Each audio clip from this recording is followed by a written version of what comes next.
কৃতজ্ঞতা ভরে তাদের যারা মৃত্যুবরণ করেছে তাদের স্মরণ করা উচিত এবং যারা আহত হয়েছে তাদের প্রতি আমাদের সমবেদনা সহযোগিতা সবসময় থাকবে।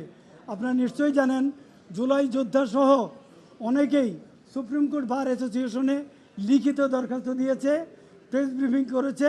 তারা বলেছে যারাই ইতিপূর্বে নিষিদ্ধ আওয়ামী লীগের প্যানেলে বা ব্যানারে নির্বাচন করেছে বা সমর্থন করেছে তাদেরকে যেন নির্বাচনে অংশগ্রহণ করতে, নিষিদ্ধ ঘোষিত আওয়ামী লীগের যারা আছে তাদেরকে নির্বাচনে অংশগ্রহণ করতে দেওয়া না হয়। এটা জুলাই যোদ্ধাদের দরখাস্তর প্রেক্ষিতে এবং অনেক সাধারণ আইনজীবীদের দরখাস্তর প্রেক্ষিতে সুপ্রিম কোর্ট বার এটার সিদ্ধান্ত নিয়েছে এবং এটা ইজিএমের মাধ্যমে এটার সিদ্ধান্ত হয়েছে।